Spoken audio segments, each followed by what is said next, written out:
Hello friends नमस्कार good morning. आज September 18 तारिख आसतु जाणीनेबा आज मुख्य खबर। प्रथम खबर, सरकारी विरोधी प्रदर्शन में पति पत्नी मुहांमुही सोशल मीडिया प्लेटफॉर्म रे एक वीडियो भाइराल हेउछि।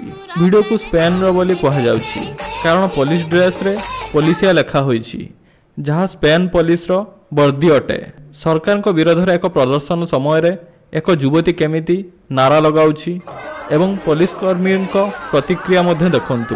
वीडियो को भाइराल करी कहा जाउछि जे एमाने जणे पति पत्नी जणे सरकार विरोधी व अन्य जणे पुलिस सुरक्षा पाई अछंती। परवर्ती खबर, भूमिकंप रे दुई नर्स का साहसिकता जीवन बाजी लगे नवजातक को देले सुरक्षा। सेप्टेम्बर 14, 2025 आसाम रो उदालगुरी जिल्ला रे 5.8 मात्रार भूमिकंप हेबा समय रे आदित्य नर्सिंग होम रे दुई नर्स परिस्मिता बेरा व लक्ष्मीमणि दास निजर जीवन को बाजी लगाई 3 नवजातक को सुरक्षा देइछंती। एही घटनार सीसीटीवी फुटेज सोशल मीडिया रे भाइराल होईछि जेउथिरे जणे नर्स दुईटी शिशु को धरिथिया बेले अन्य जणे तृतीय शिशु को सुरक्षा देउछंती। भूमिकंप रे हॉस्पिटल रे थिबा उपकरण हलिबा सह लोकमाने भयरे दौड़ी पळाइथिले किंतु एही दुई नर्स नियोनाटाल इंटेंसिव केयर यूनिट रे रही 1 व 2 दिनर शिशु मानकु बंचाइथिले। एही निष्ठापर साहसिक कार्य पाई सोशल मीडिया रे हजार हजार लोक एमानकु प्रशंसा करिसेंती। आसाम रो स्वास्थ्य मंत्री अशोक सिंघल एही नर्स मानकर विपद समय रे साहस व दया पाई प्रशंसा करिसेंती। हॉस्पिटल कर्तृपक्ष सेप्टेम्बर 15 रे एमानकु सम्मानित करिसेंती। परवर्ती खबर, निखोज महिला कनेस्टेबल शुभमित्रा साहूंको गलित मृतदेह उद्धार। राजधानी भुवनेश्वर निखोज महिला कनेस्टेबल शुभमित्रा साहूंको गलित मृतदेह आज अपराह्न केन्दुझर जिला घटगाँव उद्धार होईछि। जंगल भितर थिबा एक परित्यक्त स्थान जेसीबी लगाई एही मृतदेह उद्धार करा जायछि। मृतदेह को सीमेंट अखा भितर बंधा जायथिबा अवस्था उद्धार करा जायथिबा बेले मजिस्ट्रेट उपस्थित थिले। एही घटना नै पुलिस कमिशनर सुरेश देवदत्त सिंह कहिसंती शुभमित्रा साहू सेप्टेम्बर 6 तारिख ठारू ड्यूटी आसिथिले। गत 7 तारिख ठारू निखोज होई अभियोग कैपिटल थाना रे होइथिला। अभियोग परे कमिशनरेट पुलिस तदंत आरंभ करथिले। से शेषरे दीपकंक सह सहयोग करथिबारु तांको उपरे नजर रहिथिला। एहा परे दीपकंक उपरे संदेह रहिथिला। सबु तथ्य प्रमाण परे दीपक राउत को गिरफ्त करा जायछि। हत्या करिबा परे निजे किंबा सहयोगींक सहाय्य रे मृतदेह को डिस्पोज करथिबार सूचना रहिछि। पुलिस कमिशनर कहिसंती पूर्वरु दीपक 10 लाख टंका शुभमित्रांक ठारू नेइथिले। एही पैसा फेराइबाकू नै तांको मध्यरे बचसा होइथिला। एही बचसा को नै तांको हत्या करा जायथिबा पुलिस संदेह करुछि। सेहीपरि शुभमित्रांक नाम रे 1 कोटी टंकार बीमा रहिछि। सेही टंका हड़प करिबाकू हत्या करा जायथिबा मध्य संदेह करा जाउछि।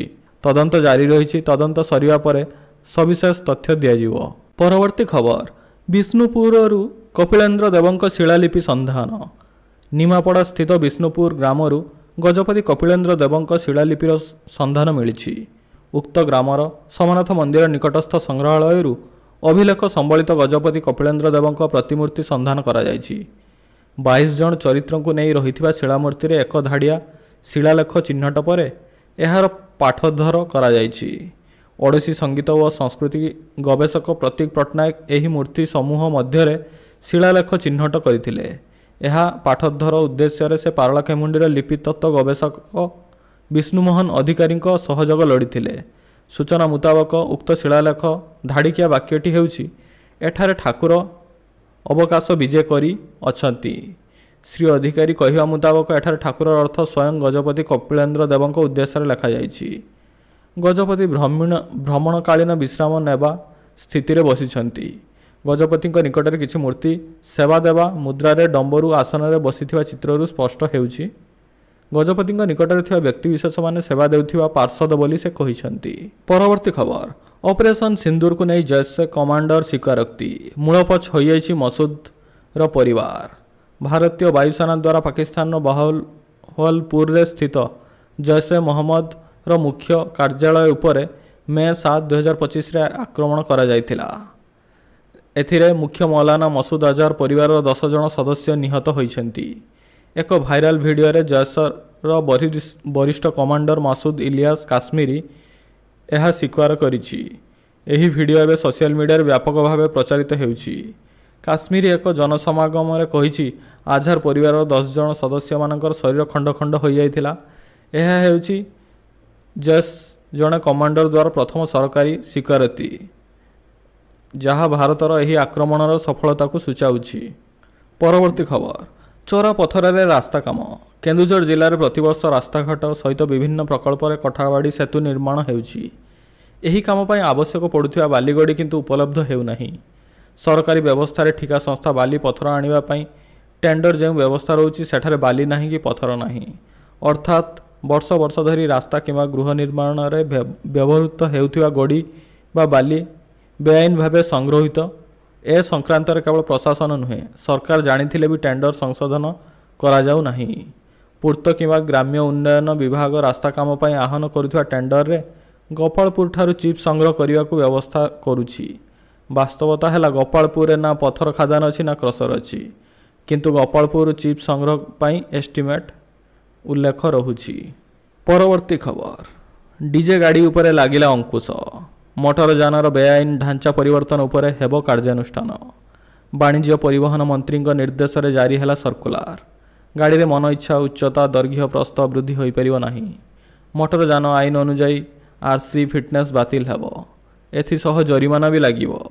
ଅନେକ ସମୟରେ ଡିଜେ ଯୋଗୁଁ ଅଘଟଣ ଘଟିଥାଏ। କେଉଁଠି ବିଦ୍ୟୁତ୍ ତାର ଲାଗି ଜୀବନ ଯାଉଥିବା ବେଳେ ଆଉ କେଉଁଠି ଡିଜେ ଶବ୍ଦ କାଳ ହେଉଛି।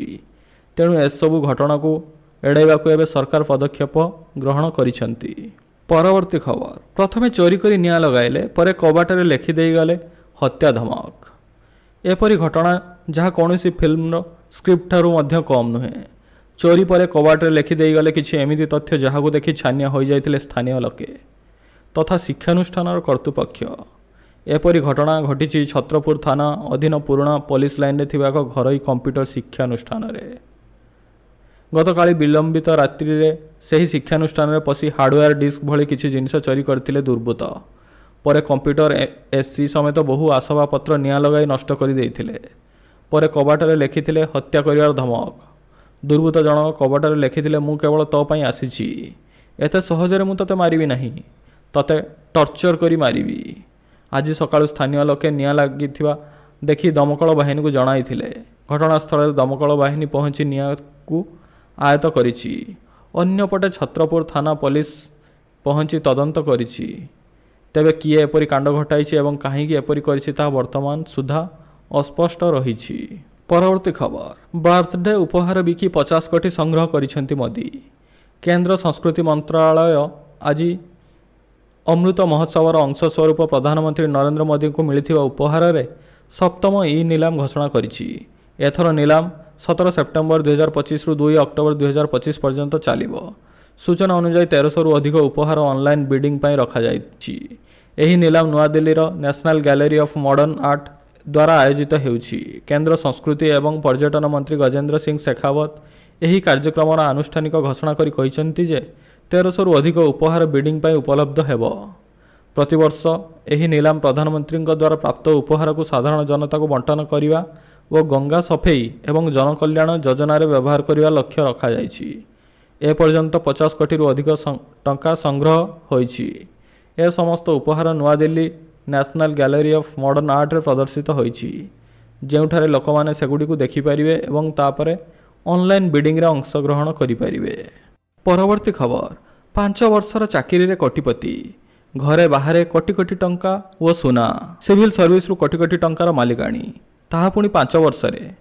ସୌକିଆ ସିଭିଲ ସର୍ଭିସର ଜଣେ ମହିଳା ଅଧିକାରୀ, ତାଙ୍କ ନାଁ ନୂପୁର ବରା, ବୟସ 36 ବର୍ଷ।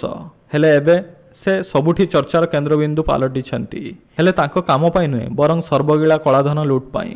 ଅର୍ଥାତ୍ ଏହି ମାଡ଼ାମଙ୍କର ଚାକିରି ମାତ୍ର 5 ବର୍ଷ, ହେଲେ କୋଟି କୋଟି ଟଙ୍କାର ସେ ମାଲିକାଣୀ।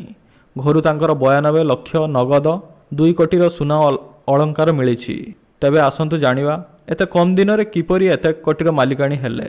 ସେ ଆସାମ ସିଭିଲ ସର୍ଭିସରେ ଜଣେ ମହିଳା ଅଧିକାରୀ। ଦୁର୍ନୀତି ଅଭିଯୋଗରେ ତାଙ୍କୁ ଗିରଫ କରାଯାଇଛି। ନୂପୁର ବରା 2019 ବ୍ୟାଚ୍ର ଅଧିକାରୀ। ସେ ଗତ 6 ମାସ ହେବ ଭିଜିଲାନ୍ସ ନଜରରେ ଥିଲେ। ତାଙ୍କ ଉପରେ ଜମି କାରବାର ଆତ୍ମସାତ ଏବଂ ବିପୁଳ ପରିମାଣର ଟଙ୍କା ଲାଞ୍ଚ ନେବାର ଅଭିଯୋଗ ରହିଛି।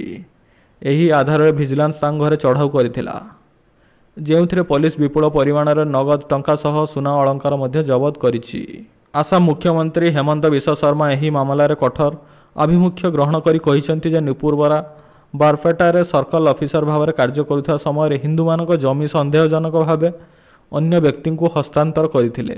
ସେ ଏହା ମଧ୍ୟ କହିଛନ୍ତି ଯେ ଏପରି ଦୁର୍ନୀତିକୁ ବରଦାସ୍ତ କରାଯିବ ନାହିଁ, ବିଶେଷ କରି ସଂଖ୍ୟାଲଘୁ ବହୁଳ ଅଞ୍ଚଳରେ। ମୁଖ୍ୟମନ୍ତ୍ରୀ କହିଛନ୍ତି, ଆମେ ଜାଣିପାରୁଛୁ ଯେ ସେ ତାଙ୍କର ଆୟ ଉତ୍ସ ଅପେକ୍ଷା 400 ଗୁଣ ଅଧିକ ସମ୍ପତ୍ତି ସଂଗ୍ରହ କରିଛନ୍ତି। ଆମେ ବିଶ୍ୱାସ କରୁଛୁ ଯେ କେବଳ ନିଲମ୍ବନ କିମ୍ବା ଚାକିରିରୁ ବହିଷ୍କାର ଯଥେଷ୍ଟ ହେବ ନାହିଁ। ଆମକୁ ଆଇନଗତ ପ୍ରକ୍ରିୟା ମାଧ୍ୟମରେ ଦଣ୍ଡ ସୁନିଶ୍ଚିତ କରିବାକୁ ପଡ଼ିବ।